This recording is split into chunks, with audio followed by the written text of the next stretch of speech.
le piétinement des droits des citoyens, l'irrespect des principes démocratiques, la politisation à outrance de l'administration publique, la gabegie financière, la pauvreté et la corruption endémique ont amené l'armée guinéenne, à travers le Comité national du rassemblement et du développement, à prendre ses responsabilités vis-à-vis du peuple souverain de Guinée, dans sa totalité.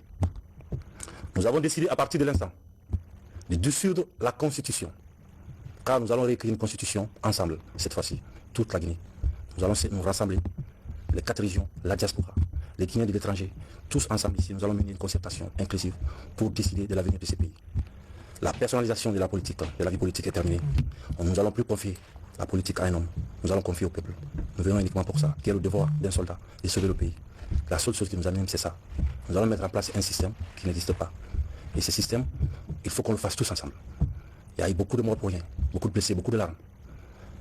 Alors qu'on aime tous la Guinée. Donc je pense qu'il est temps pour nous de se comprendre, de se donner la main, de s'asseoir, d'écrire une constitution qui est adaptée à nos réalités, capable de régler nos problèmes.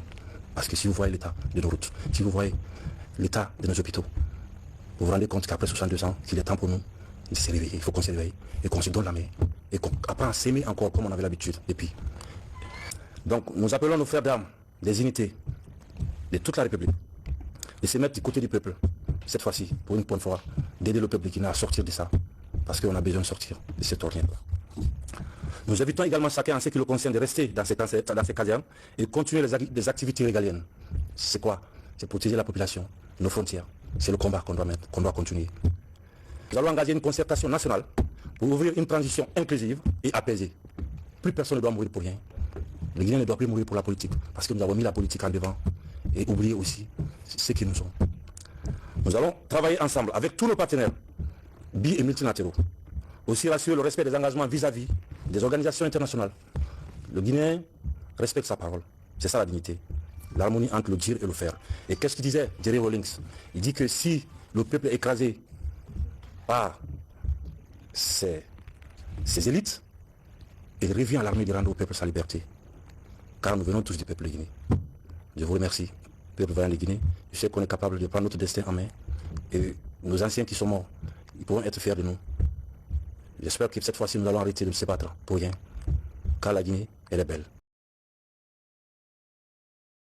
Peuple du Burkina Faso, face à la dégradation continue de la situation sécuritaire, nous avons entrepris à plusieurs reprises des approches visant à recentrer la transition sur les questions sécuritaires. En effet, conscients de nos responsabilités, nous avons, de façon concertée, élaboré un programme de réorganisation de l'armée qui aurait permis d'opérationnaliser des unités combattantes à mesure de lancer des contre-offensives. Rejetant cette proposition, le colonel Damiba a persisté avec l'articulation militaire qui a été à la base de l'échec du régime du président Roch Marc Christian Kaboré. Vaillant peuple du Burkina, les actions du lieutenant-colonel Damiba nous ont progressivement convaincus que ses ambitions s'écartent largement de notre idéal commun. Nous avons assisté à une restauration au forceps d'un ordre ancien par des actes de nature à remettre en cause l'indépendance de la justice et à créer des précédents graves. Les choix hasardeux du lieutenant-colonel Damiba ont progressivement affaibli notre système sécuritaire. Les lourdeurs administratives qui caractérisaient le régime déchu se sont aggravées sous la transition, compromettant ainsi des opérations à caractère stratégique.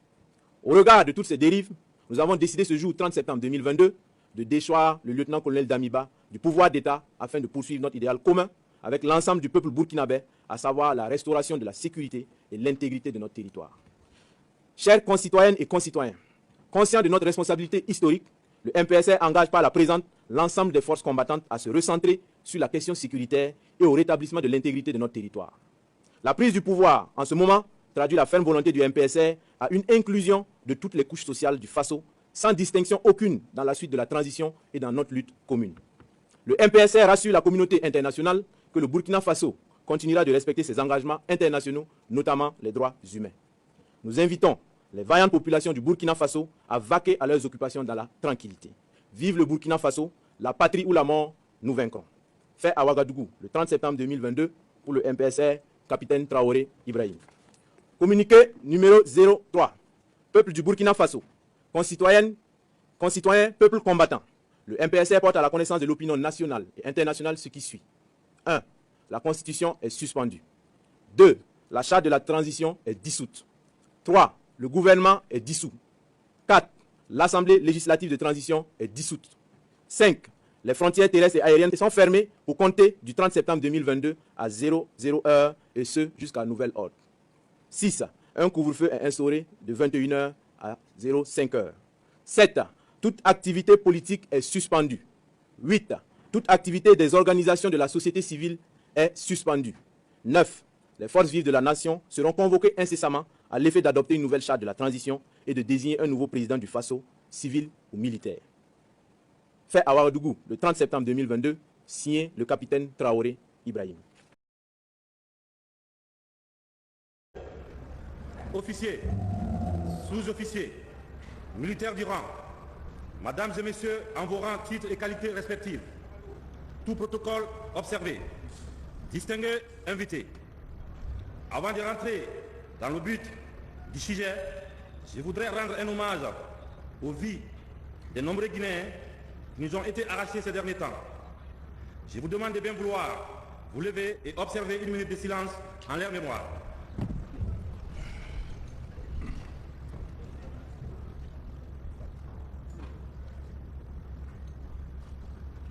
Je vous remercie. Pas de cours d'histoire aujourd'hui, mais je vais juste rappeler que notre pays a souffert du comportement peu honorable de ce qu'on appelle ses élites.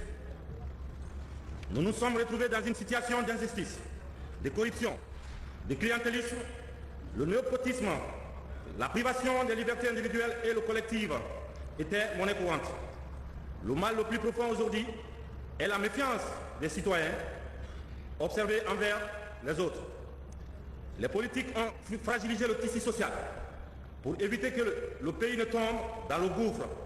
Nous, Comité national pour le rassemblement et le développement, avons pris nos responsabilités comme tout soldat républicain.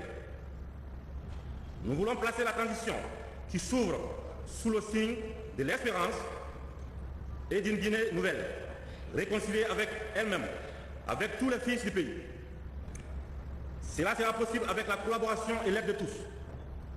À la fin de cette phase transitoire, nous poserons ensemble, bien sûr, les bases d'une nouvelle ère en matière de gouvernance, bien sûr, de sécurité et de développement économique. Nous voulons rassurer tout le monde, ici présent, qu'il n'y aura aucun esprit de haine ni de vengeance. Il faut dire qu'il n'y aura pas de sas aux sorcières, mais la justice sera la boussole qui orientera chaque citoyen guinéen. Les secrétaires généraux de nos différents départements assureront la continuité du service jusqu'à la mise en place du prochain gouvernement. Je vais tout de même vous informer qu'un déplacement hors de nos frontières ne sera pas autorisé pendant la transition. Tous vos documents de voyage et vos véhicules de fonction doivent être remis au secrétariat de vos anciens départements. Le comité entend rassurer les partenaires économiques et financiers de la poursuite normale des activités dans le pays. Il est demandé aux compagnies minières de poursuivre leurs activités. À cet effet, les frontières maritimes restent ouvertes pour les activités d'exportation des produits miniers. Le couvre-feu dans les zones minières est levé pour assurer la continuité de la production. Le comité assure les partenaires qu'il respectera toutes ses obligations liées aux conventions minières et rappelle son engagement à favoriser les investissements étrangers dans nos pays. Que Dieu bénisse la Guinée. Je reprends le micro juste pour vous rassurer que personne, qui qu'il soit, d'où qu'il vienne, ne viendra ravir la victoire du peuple burkinabé.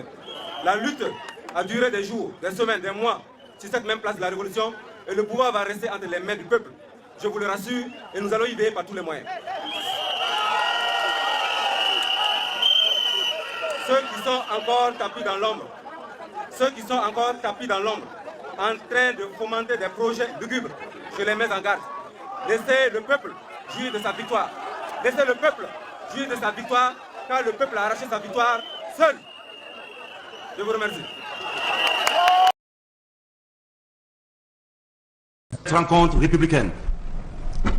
Chers compatriotes, je vous prie de bien vouloir observer avec moi une minute de silence à la mémoire de nos morts.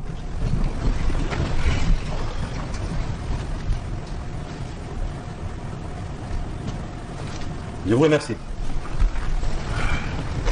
Lorsque nous avons décidé de prendre nos responsabilités, le premier principe que nous nous sommes imposés, c'est de ne pas répéter les erreurs du passé.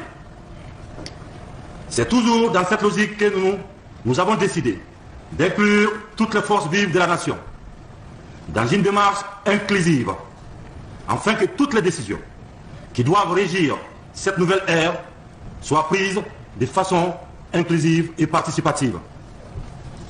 Au-delà d'une démarche de courtoisie républicaine, il s'agit ici, pour nous, dans un premier temps, de rencontrer chacune des composantes de la nation. En tout cas, les grandes composantes de la nation. Afin de les écouter, d'entendre les avis les uns et les autres, et dans un second temps, de collecter et de recueillir toutes les propositions qui vont nous permettre d'aller à bon port. Cependant, cette démarche ne signifie pas que la porte est ouverte à toutes les confusions, à toutes les bases pratiques politiques. Nous n'accepterons aucun débordement, aucun désordre dans les démarches. Nous n'accepterons pas de commettre les mêmes erreurs que nos aînés. Vous ne devez pas ignorer, ni oublier, que si nous en sommes encore, en 2021, à vouloir tout reprendre à zéro pour notre pays, c'est en grande partie parce que nous, de l'armée, et vous, les élites, intellectuels, politiciens, hauts cadres, avons échoué depuis des années. C'est parce que nous avons toujours mis devant nos intérêts individuels, ou de groupes au dépend de l'intérêt de la nation et du peuple de Guinée. Cette erreur ne se reproduira plus. Que cela soit dit, compris et inculpé. Il y en a parmi nous, dans cette salle, qui étaient déjà ministres, premiers ministres, hauts cadres, etc. Alors même que la plupart des victimes de ces dernières années n'étaient même pas encore nées. Nous devons en prendre conscience. Nous avons pris nos responsabilités. Vous devez prendre les vôtres. C'est pourquoi nous ne tolérerons aucun calendrier, aucun agenda politique individuel dans cette démarche. Nous ne tolérerons aucune exclusion. Nous ne tolérerons aucun calcul politique individuel ou partisan. Nous ne tolérerons aucune stratégie partisane. Que cela soit clair, pour chacun et pour tous. Le seul calendrier qui vaille est celui du peuple de Guinée, qui a tant souffert. Nous vous prions donc de bien vouloir en tenir compte dans vos réflexions et dans vos propositions. Nous comptons beaucoup sur vous, afin de redonner l'espoir à ces peuples et à ces pays qui méritent beaucoup mieux. Nous croyons dans notre pays, nous croyons dans la République, nous croyons à l'intelligence des Guinéens de se comprendre, de s'aimer, de se pardonner et de construire notre pays. Tous ensemble, sans aucune exclusion. Et je verrai personnellement ça, à ce que nous soyons tous sur la table. Toutes les décisions seront prises par les Guinéens, les Yomou Abro-Bénin. Je vous remercie. Je tenais donc à ce qu'on se parle de façon franche. Que vous compreniez ce qui se passe, là où nous sommes, et vers où on pourrait aller. Et j'insiste, où on pourrait aller. Parce que c'est une condition, ça dépendra de vous. Vous êtes les acteurs de la société burkinabé. Et je pense que l'avenir de ce pays-là est aussi entre vos mains. Donc, chacun à son niveau doit pouvoir faire un mea culpa et se demander qu'est-ce que j'apporte à cette patrie. C'est peut-être parce qu'aussi il n'y a pas eu de langage de vérité que les gens ne comprennent pas en fait ce qui se passe. Je parie que beaucoup de gens ignorent sérieusement la situation dans laquelle nous nous trouvons.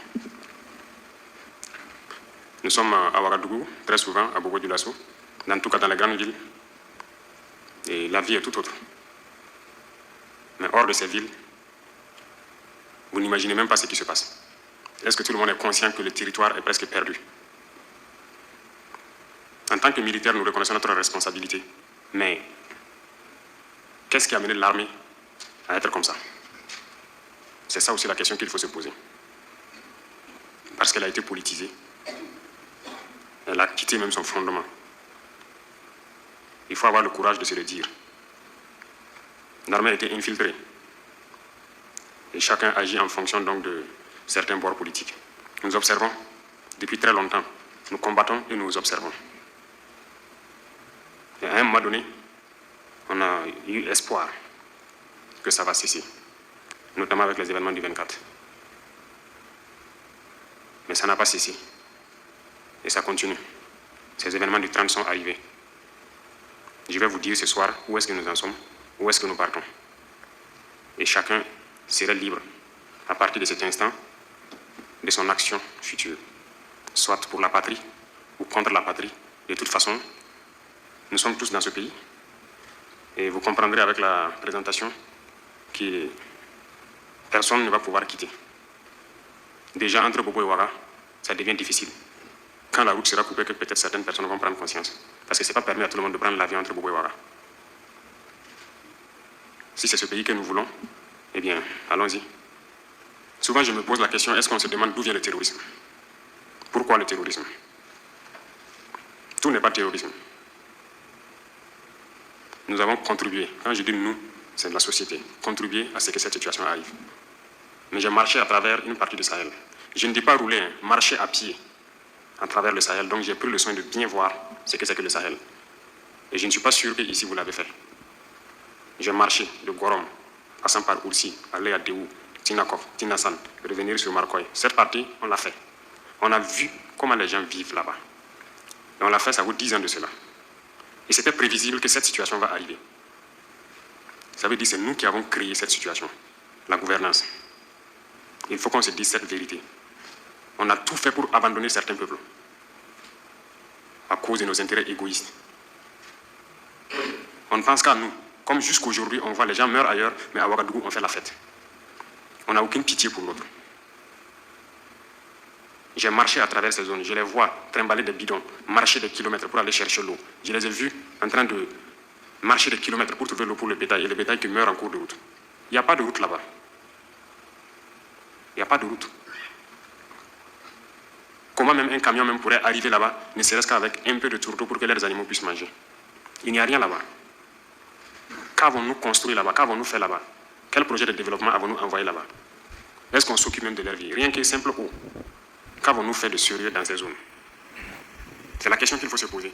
Et le territoire de cette partie, c'est hors de contrôle. Qui en est responsable? C'est nous. C'est nous. Il faut que chacun accepte ça.